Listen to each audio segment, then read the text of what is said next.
नमस्कार। कानूनी कोना देख रहे हैं आप। हमारा काम है कानून की बात करना, अदालतों में क्या हुआ उस पर बात करना, कुछ फैसलों पर बात करना, न्याय की बात करना। न्याय हो तो भी बात करना, न्याय नहीं हो पाए तो भी बात करना। और सोमवार को एक फैसला आया, उस मसले में फैसला आया जिस मसले ने पूरे देश को कुछ समय के लिए झकझोर कर रख दिया था। पूरे देश में उसी खबर की चर्चा थी, उसी बात की चर्चा थी। इसलिए कि मामला देश को गौरवान्वित करने वाले पहलवानों से जुड़ा हुआ था। आरोप लगा एक सांसद पर, कुश्ती संघ के अध्यक्ष पर, भारतीय कुश्ती संघ के अध्यक्ष पर। बड़े गंभीर आरोप थे। लड़कियों ने आरोप लगाए, पहलवान लड़कियों ने आरोप लगाए, नाबालिग पहलवान लड़की ने आरोप लगाए। एफआईआर दर्ज नहीं हो रही थी। देश की सबसे बड़ी अदालत को संज्ञान लेना पड़ा। सबके अदालत के दखल देने के बाद एफआईआर दर्ज हुई, जांच हुई, ट्रायल चला और निचली अदालत से, दिल्ली की निचली अदालत ने फैसला सुनाया और फैसला सुनाया कि बृजभूषण शरण सिंह जो इस मामले में मुख्य आरोपी थे, वो बेगुनाह है, उनके खिलाफ कोई सबूत नहीं है। उनके साथ सही आरोपी थे विनोद तोमर, जो कुश्ती महासंघ के पूर्व सहायक थे, उनको भी क्लीन चिट मिल गई। अब इस फैसले आने के बाद से इस पर चर्चा होगी, चर्चा हो रही है कि न्याय नहीं हुआ, न्याय हुआ तो नहीं हुआ तो क्यों नहीं हुआ, और उन तमाम चीज़ों पे बात हो रही है। केस का आधार यही था कि इस मामले में एक केस का आधार वो था जो एक नाबालिग लड़की थी, पॉक्सो का मामला था। उसने आरोप लगाया था। बाद में वो अपने आरोप से मुकर गई। अदालत में उसने कह दिया कि हम अपना बयान वापस ले रहे हैं। उसी दिन ये तय हो गया था करीब-करीब कि इस केस का अंजाम क्या होने वाला है। तो इस केस में कई बातें हैं। पहली बात ये कि आरोपी बहुत रिसोर्सफुल थे, बहुत पावरफुल है, बहुत प्रभावशाली है। दूसरा ये भी कि जो पीड़ित थे, जिन्हें पीड़ित कहा गया, वो भी रिसोर्सफुल थे, वो भी कमज़ोर नहीं थे। उनके साथ पूरा देश था, इसलिए कि वो ओलंपियन थे। भावनाएँ जुड़ी हुई थी, लड़कियों का मामला था, तमाम लोग सड़कों पर थे। तो जब दोनों तरफ मजबूत लोग ही थे, फिर भी अगर इसमें लगता है कि न्याय नहीं हुआ, तो न्याय फिर किसमें होगा? तो इसमें समझने के लिए कि ऐसा क्यों कहा जा रहा है, इस केस में के फैक्ट्स क्या थे, जाँच में कहाँ कमी रह गई, या जाँच हुई, नतीजा यही आना था। तो इसको समझने के लिए हमारे साथ हैं अश्विनी दुबे जी, सुप्रीम कोर्ट के वकील हैं, और कानून के मामले में कोई पेचीदगी होती है, किसी चीज़ को समझना होता है, तो मैं अश्विनी जी को बेधड़क फ़ोन करता हूँ और समझने की कोशिश करता हूँ कि अश्विनी जी बताएँ। तो अश्विनी जी, स्वागत है आपका। बहुत बहुत जैसा मैंने धन्यवाद। जैसा मैंने भूमिका में कहा कि इस केस में तो लोग ये मानकर चल रहे होंगे कि बृजभूषण शरण सिंह ही दोषी हैं। हालाँकि कोर्ट का जो फैसला आया है, फैसला तो उसी समय तय हो गया था जब इस मामले में जो पीड़ित लड़की थी, माइनर लड़की थी, नाबालिग लड़की थी, उसने बयान वापस ले लिए थे। इस केस के इस फैसले को आप किस तरह देख रहे हैं? देखिए, मैं तो कानून का विद्यार्थी होने के नाते एक बात कहूँगा कि कोर्ट का फैसला होता है। उस फैसले से अलग अगर आपकी राय है और आपको लगता है कि न्याय नहीं हुआ है, आपको लगता है कि आपके पास तमाम सबूत थे, उन सबूतों को अदालत ने संजीदगी से नहीं लिया है, तो ये पहली अदालत है, आपके पास अपील में जाने का राइट है। वो भारत के का न्याय शास्त्र जो है, भारत का जो क्रिमिनल ज्यूरिस्प्रूडेंस है, भारत का जो भारतीय नागरिक सुरक्षा संहिता और पहले क्रिमिनल प्रोसीजर कोड है, वो हर केस में अपील करने की आपको लिबर्टी भी देता है, आपको राइट भी देता है। एक अदालत से आप संतुष्ट नहीं है तो आप दूसरे अदालत में जा सकते हैं। दूसरा पहलू जो आपने कहा कि उसी दिन लग गया था कमोबेश जिस दिन पॉक्सो केस में केस खत्म हुआ, कंप्लेनेंट ने जो है केस वापस ले लिया। देखिए, इसमें 6 कंप्लेनेंट और एक जो आप पॉक्सो केस की बात कर रहे हैं माइनर, वो थे। माइनर के केस में केस वापस लेने का, और जैसा पॉक्सो एक्ट का प्रोविजन है कि कोई भी व्यक्ति अगर लगता है कि उसको दुर्भावना से ग्रसित होकर दबाव की वजह से केस वापस लिया जा रहा है, तो वो उसको चैलेंज कर सकता है अगर वो कोरिलेट करता है किसी केस को दूसरे क्रिमिनल मैटर से। नंबर तीसरा, अदालत ने 32 गवाहों की गवाहियां सुनी और उसके बाद कहा कि सबूतों की कमी थी, शिकायतकर्ताओं के बयानों में कई इनकंसिस्टेंसीज थी, कई कॉन्ट्रडिक्शंस थे और घटनाओं के समय प्रेजेंस जो है ब्रजभूषण शरण सिंह की वो भी घटना पर साबित नहीं हो सकती थी। दूसरा पॉक्सो एक्ट में कहा कि नाबालिग पहलवान की शिकायत पर कि शिकायतकर्ता ने बयान बदल दिया तो पुलिस ने क्लोजर रिपोर्ट स्वीकार कर लिया और किसी ने उसको चैलेंज नहीं किया। तो फिर 354 जो महिला की लज्जा भंग करना, 354 ये यौन उत्पीड़न और 506 आपराधिक धमकी के तहत आरोप तय किया गया। उसके बाद अदालत ने तमाम गवाहों को सुनने के बाद 1500 पेज की चार्जशीट जो थी उसको एवेलुएट करने के बाद ये निर्णय दिया और मैं समझता हूं कि निर्णय होता है और उस निर्णय से इतर अगर किसी की राय है तो वो बजाय कि सोशल मीडिया में इलेक्ट्रॉनिक मीडिया में या अपने चैनलों पर कोई बायस्ड ट्रायल करने से बेहतर है कि जो अदालत का बाद में फैसला आए उस पर बात करे तो ज्यादा बेहतर होता है। जी अश्विनी जी, इस केस में एक तथ्य है कि वो जो नाबालिग लड़की, माइनर लड़की, उसने अपना बयान वापस ले लिया था। क्या हमारे सिस्टम में कोई ऐसी व्यवस्था है कि जब कोई अपना बयान वापस ले, नाबालिग हो या बालिग हो, तो वो किस स्थिति में अपना बयान वापस ले रहा है? क्या कोर्ट, जज, मजिस्ट्रेट इस संबंध में पूछताछ नहीं करते? नहीं करना चाहिए या इस केस में नहीं होना चाहिए था? देखिए, जब शिकायतकर्ता बयान बदलता है या बदलती है पॉक्सो केस में तो कोर्ट भी उसमें पूछता है कि क्या सही है। दूसरा सबसे बड़ी थ्योरी होती है पुलिस की। पुलिस जब क्लोजर रिपोर्ट साबित करती है तो या तो अदालत उसको स्वीकार करती है या अस्वीकार करती है। जब अस्वीकार करती है तो उसको फर्दर इन्वेस्टिगेशन के लिए भेजती है या कहती है कि ये हम इसको एक्सेप्ट नहीं करते हैं, इस केस को चलाएंगे।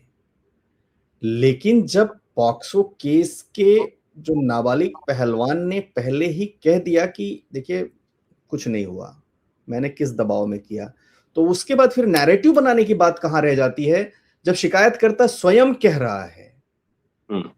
उसके बाद फिर मीडिया का नैरेटिव बनाना, आप जैसे पत्रकारों का नैरेटिव बनाना, मैं समझ नहीं पा रहा हूं कि उस समय क्यों नहीं नैरेटिव बनाया। आप जैसे जो विद्वान पत्रकार हैं देश के, जिन्होंने इससे बड़ी संजीदगी से इसको कवर करते थे, मैं जानता हूं उस समय आप बहुत मानसिक, आप बहुत ही इमोशनली अटैच थे इस केस से। आप जंतर मंतर की बात को लेकर लगातार रिकॉर्डिंग भी करते थे, रिपोर्टिंग करते थे। तो उस समय ये बात उठनी चाहिए थी, नंबर एक। नंबर दो, पॉक्सो केस में कोई भी व्यक्ति, जो पॉक्सो केस का बड़ा प्रिंसिपल बड़े क्लियर है कि पॉक्सो केस में जरूरी है माता पिता या पीड़िता या पीड़ित ही कंप्लेंट करेगा। कोई भी अगर देखता है माइनर के साथ किसी प्रकार की ज्यादती, सेक्सुअल हैरेसमेंट, उसके साथ किसी प्रकार का ऑफेंस, तो उसकी जिम्मेदारी बनती है कि वो तुरंत कंप्लेनेंट बने और तुरंत कोर्ट जाए। उस केस में भी ये मुझे लगता है कि जो बाकी शिकायत करता थे उन लोगों को भी उस केस में एप्लीकेशन फाइल करनी चाहिए थी, कोर्ट में जाना चाहिए था, क्लोजर रिपोर्ट को चैलेंज करना चाहिए था, जो नहीं हुआ। जी जब कोर्ट में नाबालिग की तरफ से ये कहा गया कि हमने दबाव में, हमारे साथ ऐसा कुछ नहीं हुआ था, हमने दबाव में इस तरह का बयान दिया, इस तरह के आरोप लगाए, तो क्या कोर्ट की कोई शक्ति नहीं है जो कोर्ट कहे कि अच्छा ठीक है, किसके दबाव में, और जिसके दबाव में, इसमें एक फर्दर इन्वेस्टिगेशन ऑर्डर किया जाए कि किसके दबाव में, बच्चे पर किसने दबाव डाला, इस छोटी सी बच्ची पर इस तरह का गंभीर, मतलब इस तरह का गंभीर आरोप लगाने के लिए किन लोगों ने उसे टॉर्चर किया होगा, किस तरह का दबाव डाला गया होगा। क्या इसमें इस समय अदालत की भूमिका नहीं हो सकती कि अदालत कहे कि जांच करिए भाई, पुलिस को कहे कि इसमें जांच करिए, इस बच्ची को किसने डराया था, किसने धमकाया था, क्या कह करके इसे कहा गया था और किस तरह से डराया धमकाया गया कि ये इस तरह के आरोप लगाए। देखिए, अदालत चाहे तो कर सकती है, अदालत का विजडम होता है, अदालत का डिस्क्रिशन होता है और अदालत तथ्यों को देख करके निर्णय लेती है। अदालत चाहती तो प्रश्न पूछ सकती थी। अगर अदालत को लगता कि जो शिकायतकर्ता का बयान है वो सही नहीं है, पुलिस की क्लोजर रिपोर्ट किसी दुर्भावनावश फाइल हुई है या किसी एक्सटर्नल फोर्सेस के दबाव में फाइल हुई है, तो कर सकते थे। ऐसा नहीं है कि नहीं कर सकते थे, लेकिन उस समय कोर्ट के विजडम में क्या आया, कोर्ट को क्या लगा, ये कोर्ट ही बता सकती है। मैं तो छोटा सा वकील होने के नाते इस बात पर कोई कमेंट नहीं कर सकता हूं। मैं तो इतना कह सकता हूं कि अगर हम किसी ऑर्डर से अग्रीव्ड हैं तो हम अपील में जा सकते हैं, इस रिवीजन पर हम नहीं। आएंगे, अपील अपील की बात पर हम आएंगे, अपील की बात पर हम आएंगे। लेकिन अश्विनी जी, हमने देखा है इतने दिन, आप भी वकालत करते हो गए, मैं भी देख रहा हूं, इस देश में क्या ये सच नहीं है कि पीड़ितों पर, गवाहों पर दबाव डाला जाता है, गवाह हॉस्टाइल हो जाते हैं, पीड़ित अपने बयान से पलट जाते हैं? क्या ऐसा आपने भी देखा है कभी?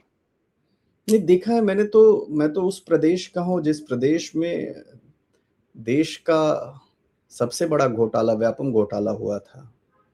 मैंने तो पत्रकारों को अचानक मरते हुए देखा है, मैंने तो लोगों को अचानक एक्सीडेंट होते हुए देखा है। व्यापम घोटाले से बड़ा तो घोटाला ही नहीं हुआ जो शिक्षा व्यवस्था को और सरकारी नौकरियों में जिस तरीके से खेल चल रहा था मध्य प्रदेश में। तो ऐसा नहीं है कि मैंने नहीं देखा है, देखा है और अभी भी देख रहे हैं। किसी भी केस में आप देखते हैं कि अचानक से गवाह की मौत हो जाती है। आपने उत्तराखंड का भी केस देखा होगा, वो रिजॉर्ट केस जिसमें वो बालिका, वहां पर सबूत ही नष्ट हो गए थे तमाम। तो ऐसा नहीं होता है, लेकिन ये भी सही है कि इसी देश में मनु शर्मा को भी आजीवन कारावास होता है। इसी देश में जेसिका लाल के जो मर्डर, जबकि वो भी बहुत पावरफुल लोग थे, इसी देश में प्रियदर्शनी मट्टू केस में भी आजीवन कारावास होता है। इसी देश में कुलदीप सिंह सेंगर को भी कोर्ट जो है, हमारे ऑनरेबल सीजेआई ने तुरंत हाई कोर्ट के ऑर्डर को रिव्यू किया। तो ऐसा नहीं है, न्याय व्यवस्था अगर नहीं होती तो एग्जीक्यूटिव और जो गवर्नेंस है वो हमारी आपकी वॉइस तो सप्रेस हो ही रही है। आप देखिए ना, एक तरफ हम आर्थिक समानता की, सामाजिक समानता की बात करते हैं और दूसरी तरफ रिजर्वेशन का क्राइटेरिया बढ़ाते जा रहे हैं। मुद्दा अलग हो सकता है, लेकिन स्थिति जब हम आप चर्चा करते हैं कि क्या न्याय हो रहा है या ऐसा नहीं, कैसे दबाव में काम, तो दबाव में हो ही रहा है। और एक व्यक्ति खुलेआम, जिस व्यक्ति ने ओथ लिया संविधान की इस बात के लिए कि हम किसी के साथ अन्याय नहीं होने देंगे, वो स्वयं जब आकर के कहे कि किसी माई के लाल में दम नहीं है कि क्रीमी लेयर लागू कर दे, या एससी एसटी में रिजर्वेशन में जो क्रीमी लेयर निकल के लागू कर दे, तो आप ऐसी व्यवस्था में तो वोट बैंक की बात करते हैं फिर। राइट। तो अश्विनी जी, हमारे दर्शकों को ये लगेगा कि हम डाइवर्ट हो गए जब हमने ये कहा कि अदालत की भूमिका थी कि अदालत को ये पूछना था। अब थोड़े समय के लिए हम मान के चलते हैं कि यहां पर बृजभूषण शरण सिंह भी विक्टिम हुए, इसलिए कि इतने दिन तक अगर उन्हें क्लीन चिट मिली है अदालत से, इसका मतलब कि उनके साथ तो गलत हुआ। वो तो निर्दोष नापाक अगर थे, निर्दोष थे और पाक थे, तो उनके साथ गलत हुआ। और ये भी तो अदालत की जिम्मेवारी थी तय करने की कि किसके कहने पर उनके खिलाफ आरोप लगे। तो अदालत में दो चीजें, या तो शुरू में उस पर, उस लड़की पर दबाव डाला गया गलत इल्जाम लगाने का, या दूसरी बार उस पर दबाव डाला गया अपने बयान से पलटने का। और ये देखना और उसकी पता, उसका पता करना कि सच क्या है, ये किसकी जिम्मेवारी है? स्टेट की जिम्मेवारी है, पुलिस की जिम्मेवारी है, अदालत की जिम्मेवारी है? पहली क्या जिम्मेवारी, लगता है आपको? पहली जिम्मेवारी अगर दबाव बन रहा है तो पुलिस की है, स्टेट की। पुलिस की जिम्मेवारी के बाद फिर अदालत की जिम्मेवारी है। लेकिन दबाव बनता है तो जो लोग सुप्रीम कोर्ट जा सकते हैं, जो लोग अगर इतने बड़े कद्दावर व्यक्ति के खिलाफ इतना बड़ा पॉलिटिकल प्रोटेस्ट, जिसमें देश के तमाम विपक्ष के नेता, पक्ष के लोग इंटरनली, या तमाम जो सोशल ऑर्गेनाइजेशंस के लोग, संगठनों के लोग गए, तो वो लोग भी कोई छोटे मोटे लोग नहीं थे। उनके पास भी कोई ऐसा नहीं था कि लीगल एवेन्यूज और सिस्टम अवेलेबल नहीं है। वो कोई मध्य प्रदेश के सिंगरौली और बिहार के गोपालगंज के गांव में रहने वाले लोग नहीं थे।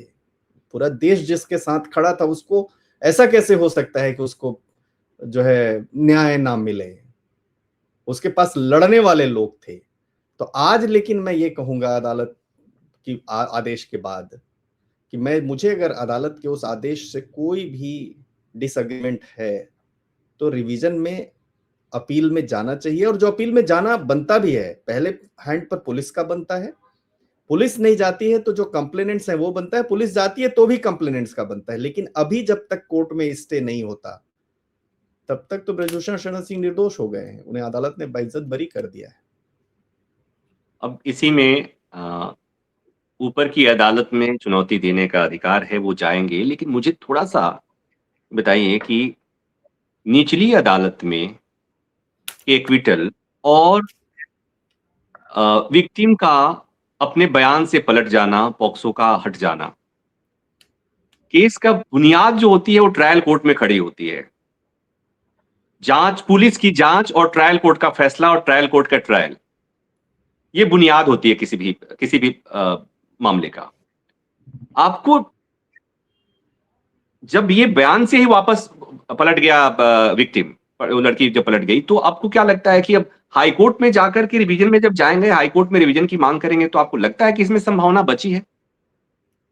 मैं तो देखिए बड़ा आशान्वित व्यक्ति हूँ। मुझे तो व्यवस्था पर पूरा भरोसा रहता है कि अगर गलत है तो जरूर न्याय होगा। लेकिन भाई साहब, आपकी सुई वहीं वहीं अटकी हुई है। मैं 6वें 7वें क्वेश्चन में भी देख रहा हूँ कि आपने वो सुई घुमा फिरा करके उसी पर लेकर आए हैं।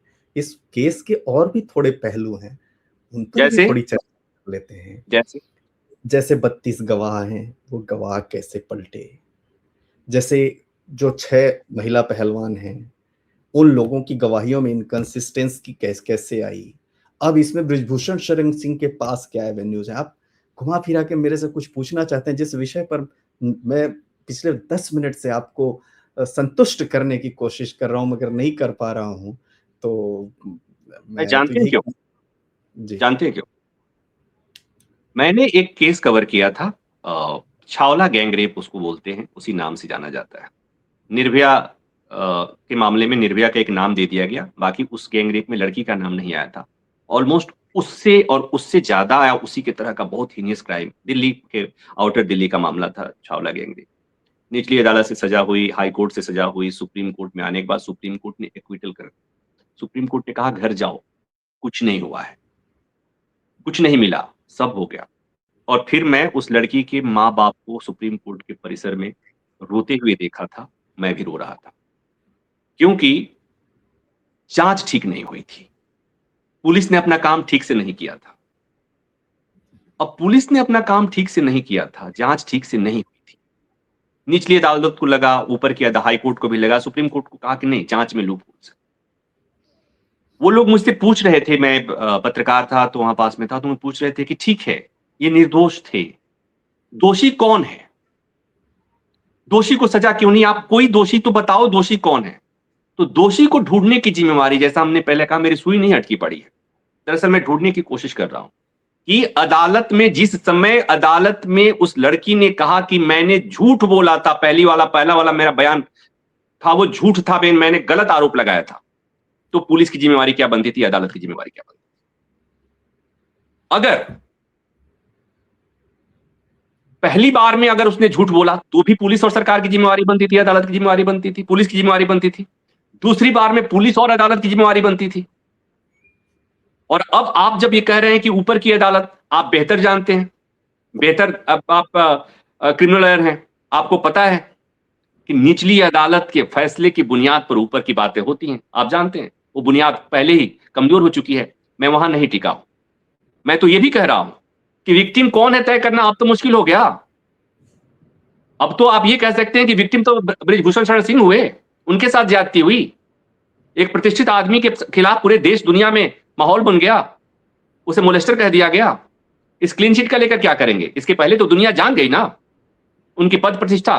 तो विक्टिम तो वो भी है, मैं उसकी ही बात कर रहा हूं। मैं किसी को यहां गुनहगार ठहराने के लिए नहीं बैठा हूं। मैं इस देश की व्यवस्था को व्यवस्था के बारे में बात कर रहा हूं कि अदालतें केवल 2+2 4 ही बताएंगी। अदालतें कह दें कि हां, जांच ठीक नहीं हुई इसलिए क्लीन चिट। क्या अदालत ये नहीं कह सकती कि जांच दोबारा करो? ये दोषी नहीं है, दोषी ढूंढ के लाओ। क्या अदालत का काम ये नहीं है? क्योंकि न्याय के लिए तो होना चाहिए ना ऐसा। तो मेरा बस इतना ही है, मेरा सवाल बस इतना ही है कि स्टेट की जिम्मेवारी, पुलिस की जिम्मेवारी, अदालत की जिम्मेवारी, कुछ मामलों में ये लोग अपनी जिम्मेवारी नहीं निभाते हैं और हमारा काम है समय समय पर याद दिलाना। तो अश्विनी जी, हमारी सुई विक्टिम के साथ टिकी हुई है और इस केस में विक्टिम दोनों में से कोई भी हो सकता है। मेरे लिए वो महिला पहलवान भी विक्टिम है और अब इस फैसले के बाद तो मुझे लग रहा है कि बृजभूषण शरण सिंह भी विक्टिम हो सकते हैं। मैं आपको कोई उकसाने की कोशिश नहीं कर रहा हूं, मैं नहीं चाहता हूं कि आप कुछ ऐसी बात कहें। मैं उस लूप होल्स की बात, व्यवस्था के लूप होल्स की बात कह रहा हूं, क्योंकि अभी भी लोग कानून की लड़ाई लड़ने वाले और जो लोग अदालत में जाते हैं उन्हें लगता है कि इस देश में जस्टिस जो है लग्जरी है, न्याय पाना लग्जरी है, आसान नहीं है। और दूसरी बात वही कि जो क्षमतावान है, प्रभावशाली हैं, जिनके पास है, उनको सजा नहीं होती है, वो चले जाते हैं। ये कई बार ऐसा हुआ है। उपहार कांड इज द बेस्ट एग्जांपल। जी। मैं कुछ कह सकता हूँ क्या? हाँ, हाँ, बिल्कुल। देखिए, मेरा कहना यह है कि कुछ तो ऐसा हुआ होगा कि उन महिला पहलवानों को पब्लिक में आना पड़ा, क्योंकि एक लेडी के लिए उसकी मॉडेस्टी सबसे बड़ी चीज होती है,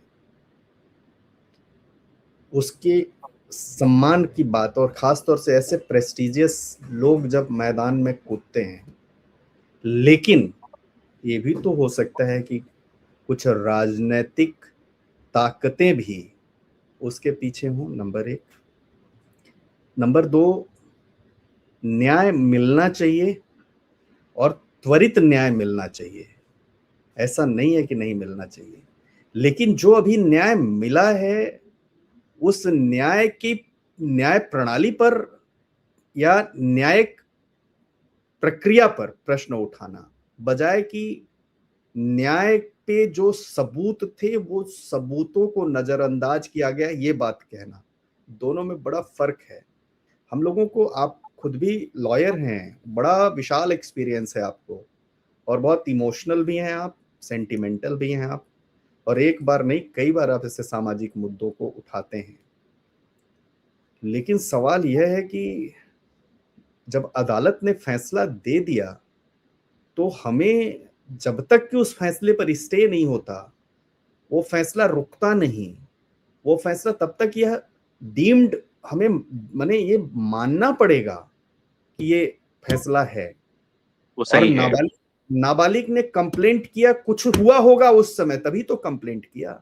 और नाबालिग ने राइट, आपकी इस बात कंप्लेंट से मैं सहमत हूँ। वापस किया तो भी तो कुछ हुआ होगा, हाँ, तभी तो वापस तो यहीं लिया। पर आपकी इस बात से मैं सहमत हूँ और मैं इसीलिए कह रहा हूँ कि हुआ था, कुछ हुआ होगा, कुछ हुआ होगा कि आरोप लगाए गए थे, उसकी जांच कौन करेगा? वो पता कौन करेगा? वो कौन जांच करेगा? दूसरा, कुछ हुआ होगा, आरोप वापस लिए गए, कुछ हुआ होगा। आपने कहा कि कोई पॉलिटिकल पार्टी थी, कोई पॉलिटिकल शक्तियां थी, वो कौन शक्तियां थी? जिम्मेवारी अश्विनी दुबे और प्रभाकर मिश्रा की नहीं है, वो जिम्मेवारी व्यवस्था की है, राज्य की है, पुलिस की है, सरकार की है, मजिस्ट्रेट की है, जज की है।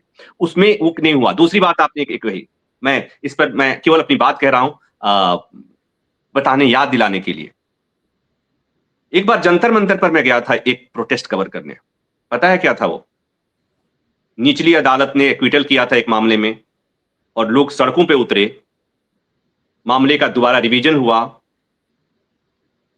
और उस मामले में फिर कन्विक्शन हुआ था। प्रियदर्शनी मट्टू का मामला, अदालत, ये हमारे दर्शक हैं वो गूगल कर लेंगे कि उसके लिए अदालत में, उसके लिए सड़कों पर लोग उतरे थे और फिर कन्विक्शन हुआ था। मैं ये नहीं कह रहा हूं कि न्याय पाने के लिए सड़कों पर उतरना जरूरी है। मैं नहीं कह रहा हूं कि न्याय पाने के लिए, एफआईआर करने के लिए सड़कों पर उतरना जरूरी है। बस इतनी बात कह रहा हूं कि वो समय कब आएगा कि जब अदालतों से जो फैसला आएगा वो सब लोगों को स्वीकार होगा, सब लोगों को उस पर भरोसा होगा। अभी उस भरोसे की कमी दिख रही है। मुझे पता नहीं ये पुलिस के पर अविश्वास है, अदालत पर अविश्वास है, व्यवस्था पर अविश्वास है, राज्य पर अविश्वास है, या मानव समाज पर विश्वास है कि ऐसे ऐसे भी आरोप लोग ऐसे ही लगा देते हैं, बिना किसी आधार के लगा देते हैं, बिना जाने समझे लगा देते हैं कि इसका क्या असर पड़ने वाला है। तो इस बातचीत में बस इतना ही हमें समझने की कोशिश थी कि इस केस के पहलू क्या हैं। और अश्विनी जी हमारे मित्र हैं और कानून के जानकार हैं, बहुत सावधानी से शब्दों का प्रयोग करते हैं और कानून के इतर नहीं जानने की कोशिश करते हैं, ये जानते हुए भी कि अदालतों में कानून के साथ-साथ और भी बहुत सारी चीज़ें होती हैं। अश्विनी जी से मैं इस पर सहमति नहीं लूँगा, लेकिन मैं जितना समझा हूँ, निचली अदालतों में कानून आईपीसी, सीआरपीसी, बीएनएस की धाराओं के अनुसार काम चल होता है। थोड़ा-सा बाकी शक्तियाँ होती हैं। हाई कोर्ट में 50-50 हो जाता है, सुप्रीम कोर्ट में बहुत कम चीज़ें होती हैं, बाकी बहुत सारी चीज़ें होती हैं। देश, काल, परिस्थिति, तभी तो सुप्रीम कोर्ट से इस तरह की टिप्पणियाँ आती हैं कई बार। तो मैं उस पे नहीं जाऊँगा। इस बातचीत को यहीं खत्म करूँगा। उम्मीद है ये हमारी बातचीत आप लोगों को पसंद आई होगी। अश्विनी जी आपने इतना समय दिया, आपने बहुमूल्य समय निकाल कर के हमारे साथ बैठे, तो इसके लिए आपका बहुत आभार और हम आपको ऐसे ही किसी मौके पर अपने दर्शकों से मिलाने के लिए, सब किसी मसले को समझने समझाने के लिए आपको बुलाते रहेंगे। फिलहाल के लिए इतना ही। नमस्कार, धन्यवाद।